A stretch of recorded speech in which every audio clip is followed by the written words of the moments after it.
Selamat pagi. Jadi hari ini aku mau ke Kota Tua dan kita sekarang lagi menuju ke stasiun. Nah, kita tuh harus naik tangga dulu, guys, biar kita naik kereta. Nah, habis itu kita ituin kartu dulu, isi kartu. Kalau kita belum isi kartu, nanti itu deh kita nggak bisa masuk, nggak bisa naik kereta. Nah, di situ kita langsung ke bawah nih, kita langsung melihat kereta. Tapi kita lagi nunggu keretanya dulu, teman-teman, ya. Tuh. Nah, di sini tuh kita lagi nunggu keretanya. Ini kita pagi-pagi ya, guys, ke sananya. Nah, keretanya sudah datang, guys. Tuh. Dan tiba, kita sudah di dalam keretanya. Masya Allah, ini rame banget ya, teman-teman. Sampai aku tidak duduk. Tuh, ini sudah di jalan. Tuh ada tukang bangunan lagi benerin jalanan kereta. Tuh, pemandangannya Masya Allah banget kan pagi-pagi. Nah, habis itu kita turun. Kita tuh harus transit dulu, guys. Kita ke kereta yang kedua. Ini baru ke kereta yang ke-1. Kita turun dulu. Habis itu nanti kita naik lagi ke kereta yang satu lagi. Nah, kita ini lagi menuju ke kereta yang kedua ya, teman-teman. Tuh, keretanya sudah sampai. Wow. Di sini ramai banget ya, teman-teman. Tuh, keretanya benar-benar kenceng banget. Tuh, Masya Allah, tabarakallah. Nah, langsung, wah, kita sudah naik, guys, di kereta yang kedua ya. Tuh, kita tidak duduk lagi karena masih rame. Nah, karena kita sudah sampai, kita turun, teman-teman. Nah, ini tuh di depan kita ada ibu-ibu, teman-teman. Tuh, lihatlah. Ibu-ibu lama banget turunnya, katanya sih gara-gara tinggi, padahal mah nggak apa-apa. Nggak tinggi-tinggi banget ya. Namanya juga ibu-ibu. Jadi maklumin aja. Nah, karena kita sudah turun dari kereta, kita pengen menuju ke Kota Tuanya. Tuh, kita jalan dulu, kita keluar dari stasiun dulu ya, teman-teman. Di sini tuh lumayan panjang gitu. Nah, teman-teman, kita sudah sampai di Kota Tuanya, teman-teman.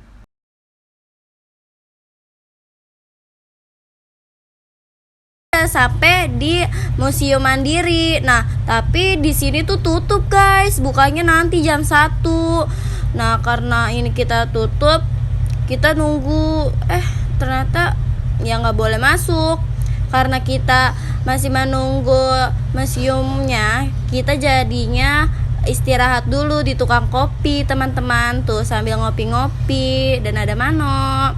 Nah, teman-teman, lihat, teman-teman, di sini ada jambret. Oh my god, teman-teman, kalian harus hati-hati ya, guys. Walaupun itu pengamen tuh dia jambret jahat, sumpah. Kalian kalau mau kesini hati-hati ya, barangnya harus dijaga. Nah, karena tadi museumnya masih tutup, kita jadi harusnya cari museum yang lain, teman-teman. Nah, ini dia nih museumnya. Si Mana masih Alka pacaran mulu ya. Sorry ya, teman-teman, kalau ngerusak pemandangan. Gak apa-apa lah. Nah, ini dia, guys, museumnya ramai banget loh, guys. Nah, kita ada di Museum Sejarah Jakarta. Nah, di museum ini kita banyak banget sejarah-sejarah di Jakarta. Nah, masuknya itu tiketnya cuma 10.000. Nah, di dalam ini ada lukisan di dinding seluas 200 persegi, namun tidak terselesaikan. Prosesnya tidak dilanjutkan sang pelukis yang bernama Harjadi. Lukisan ini menggambarkan suasana kalangan Inlandes dan ada juga kalangan Inlander. Nah, di sini tuh banyak banget lukis-lukisan seperti lukisan orang zaman dulu. Nah, guys, lihat ya, guys, dinding-dindingnya tuh banyak banget. Bangunan ini dahulunya merupakan Balai Kota Batavia yang dibangun pada tahun 1707 sampai 1710 atas perintahnya Gubernur Jenderal Johan van Holland. Bangunan ini mempunyai istana dan di Amsterdam terdiri atas bangunan utama dengan 2 sayap di bagian timur dan barat, serta bangunan sanding yang digunakan sebagai kantor, ruang pengadilan, dan ruang-ruang bawah tanah yang dipakai sebagai penjara pada tanggal 30 Maret 1974. Bangunan ini kemudian diresmikan oleh Bapak Ali Sadikin sebagai Museum Jakarta. Objek-objek yang dapat ditemui di museum ini antara lain perjalanan sejarah Jakarta, replika, peninggalan masa trauma negara dan penjara hasil penggalian arkeologi di Jakarta. Membelantik mulai dari abad ke-17 sampai 19 yang merupakan perpaduan dari gaya Eropa, Republik Rakyat Tiongkok dan Indonesia. Juga ada keramik, gerabah, dan batu prasasti.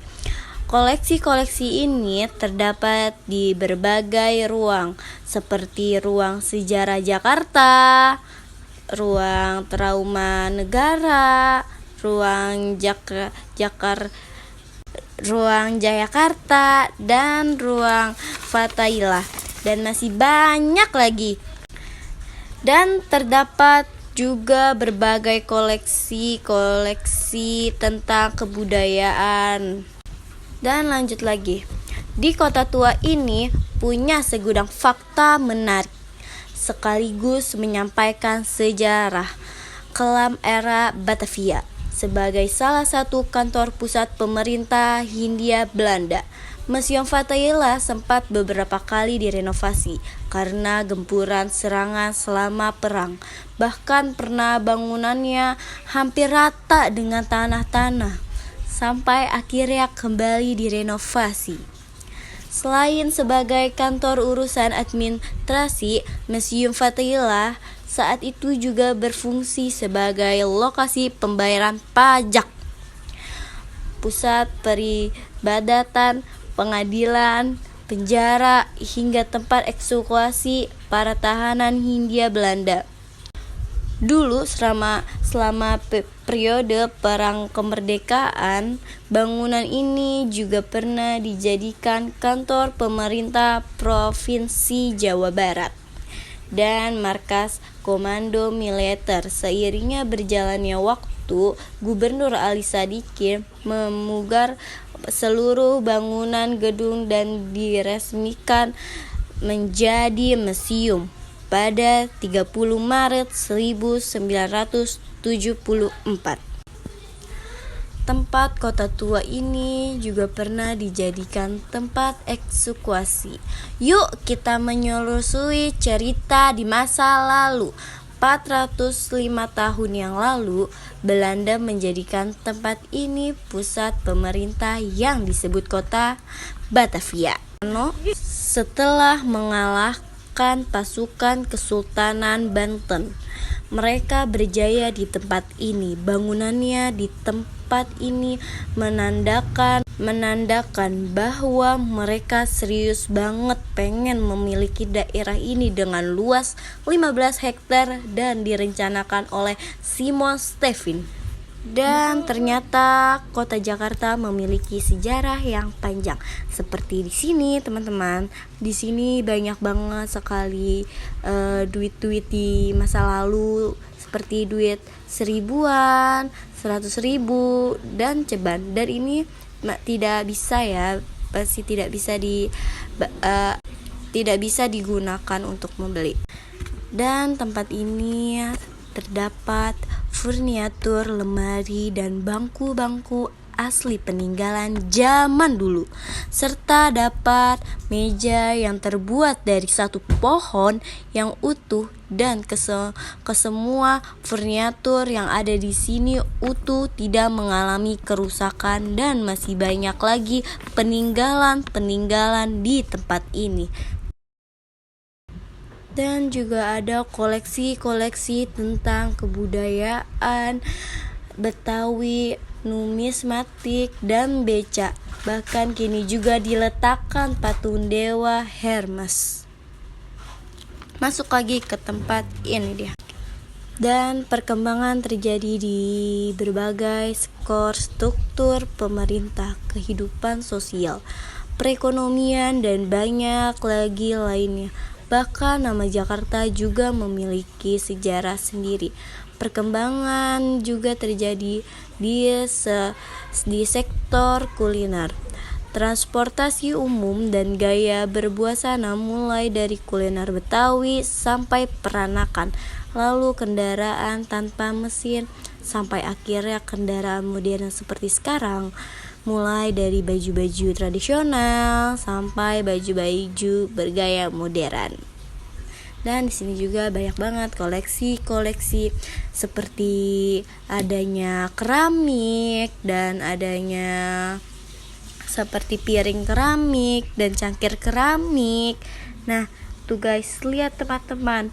Tuh, ini tuh bagus-bagus banget keramik-keramik ya. Tuh, ya kan? Kalian bisa lihat sendiri teman-teman. Ini bener-bener bagus banget keramiknya. Dan di dalam video ini kita melihat ada lukisan orang zaman dahulu. Kalian bisa lihat sendiri. Di sini banyak banget lukisan-lukisan yang bagus. Dan di samping lukisan ada lemari buku. Lemari buku hasil yang digunakan oleh Dewan Pengadilan. Awalnya dewan ini berkantor di Kastil Batavia, tetapi kemudian berpindah ke Balai Kota. Tepat di ruangan ini, pada sebuah catatan rapat, para anggota Dewan Pengadilan mengeluh kurangnya tempat penyimpanan berkas dan buku perpustakaan mereka. Maka dari itu, pada tahun 1747, lemari ini pun dipesan. Pengerjaannya memakan waktu 1 tahun dengan sepenuh emas dan ukiran yang detail. Sisi kiri atasnya dihiasi dengan patung Dewi Keadilan, sedangkan sisi kanan atas berhiasan patung Dewi Kebenaran. Pada bagian atas terdapat 14 lambang dari anggota Dewan Pengadilan pada masa itu. Dan juga gedungnya juga dijadikan Balai Kota atas perintah Gubernur Jenderal. Memiliki koleksi lengkap. Sesuruh itu perjalanan tour aku mendalami sejarah yang gak akan ada habisnya.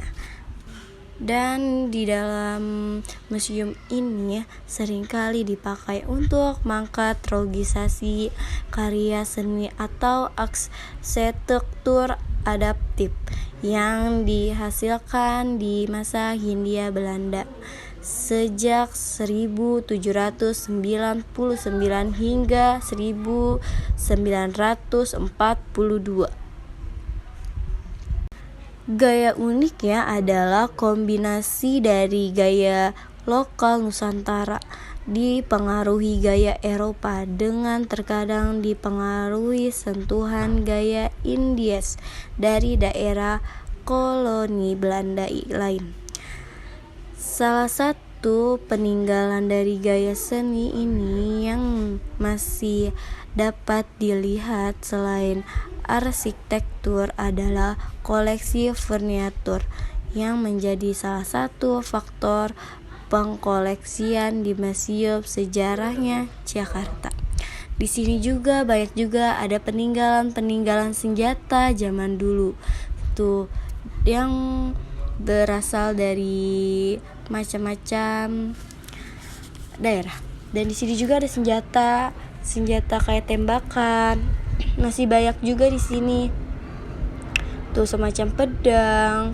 Di sini banyak banget peninggalan zaman dulu. Dan ini aku kurang tahu ini senjata apa ya, pokoknya palanya kayak pala ular gitu teman-teman. Tuh lihat, ini serem banget ya guys. Dan di sini aku nggak tahu ini apaan, dan soalnya gak ada kayak dikasih tahu gitu. Tuh kayaknya ini seperti rumah. Nah, di sini kita melihat ada perahu-perahu kayak perahu zaman dulu. Banyak banget peninggalan dulu ya, teman-teman. Tuh. Kita juga dikasih tahu, dan ini bahasanya bahasa Inggris semua. Nah, ini juga masih banyak banget, guys, seperti batu-batu. Tuh. Seperti masih banyak lemari dan meja-meja. Tuh, dan perahu tadi tuh sama sejarahnya. Nah, di video ini nggak tahu ini sejarah atau bukan, tapi bagus banget guys. Nah, ini tuh di sini tuh banyak banget muka-muka gubernur zaman dulu. Tuh kita dikasih tahu tempat-tempat gubernur ya, dan tempat dia bangun, seperti bangun museumnya gitu teman-teman, pokoknya ya. Nah, di sini tuh ada penjara bawah tanah teman-teman. Nah, kalau ini penjara buat lelaki. Oh iya, penjara ini dinamakan penjara gedung bawah tanah, tempat eksekusi para tahanan perang di masa lampau. Penjara ini gak ada ventilasi udara dan minim pencahayaan. Kondisi ini diperparah dengan ruangan sekecil itu dipaksakan untuk bisa dihuni oleh 50 sampai dengan 70 orang tahanan. Jadi enggak heran banyak yang tewas sebelum diadili karena penyakitnya. Guys, karena tadi kita habis dari sejarah Museum Jakarta, kita kembali lagi nih ke Museum Mandiri. Nah, ternyata masih tutup guys. Nah, karena kita capek dan habis ke museum-museum, kita beristirahat dulu guys ya. Nah guys, karena kita nunggunya lama banget, istilah kita langsung pulang aja guys, karena ini juga udah sore banget. Takut keluarga kita nyariin ya kan, karena kita kan juga kayak dari pagi sampai sore gitu loh kan. Nah, ini kita udah di dalam stasiunnya ya teman-teman. Kita ini pengen masuk ke kereta. Gak tau ini tuh pada lari-lari. Tuh, kita sudah naik guys ke keretanya. Ih, rame juga ya guys ya, ternyata masih rame. Aduhai. Nah, kita ini lagi jalan teman-teman. Keretanya jalan. Yeay, kita naik keretanya jalan. Weh, dan kita sudah di mana nggak tahu teman-teman, lupa. Kita pokoknya ini transit lagi teman-teman, kita kedua kalinya teman-teman. Tuh kita lagi jalan bersama Mano. Nah sehabis itu kita turun, kita menunggu keretanya teman-teman. Tuh ada pak ininya tuh. Nah, kita lagi jalan lagi tuh. Kita menunggu keretanya. Di sini tuh masih ramai. Dan keretanya sudah tiba. Nah, mari kita masuk. Kita soalnya di sini tuh sudah capek banget, sudah benar-benar bad mood banget teman-teman. Soalnya kita lapar, kita capek, dan kita naik kereta tuh kita nggak duduk, kita berdiri guys. Kita berdiri, bayangin aja tuh. Dari awal kita jalan-jalan kita berdiri mulu, nggak duduk. Nah, kita sekarang sudah sampai di Bekasi teman-teman. Tuh Masya Allah, pemandangannya bagus banget, serius dah, bagus banget teman-teman pemandangannya. Tuh Masya Allah, kayak kota sarjana gak sih, ya kan? Nah, kita pengen turun ke bawah ya teman-teman ini ya. Tuh. Nah, habis itu kita ituin tiket teman-teman. Tuh, biar kita bisa keluar dari dalam stasiunnya tuh. Wow, bagus. Tuh. Itu pemandangan dari atas stasiun teman-teman. Masya Allah, sore yang cerah ini bagus banget kan pemandangannya di sore hari ini. Dan ini juga cuacanya tidak mendung, tidak hujan, dan pokoknya cerah. Teman-teman, kita turun dulu ya teman-teman. Kita bener-bener capek banget, ini kaki pegel sampai gemeter nih. Nah, karena kita capek, kita mampir dulu ke Indomaret teman-teman, beristirahat sebentar. Nah, habis itu kita makan mie ayam dong, mie ayam favorit kita semua. Ini tuh mie ayamnya ada di dekat rumah saya ya teman-teman. Kalau kalian mau beli bisa langsung ke rumah saya dan beliin saya juga. Nah itu mie ayamnya tuh murah banget teman-teman. Deh teman-teman, sampai sini aja videonya.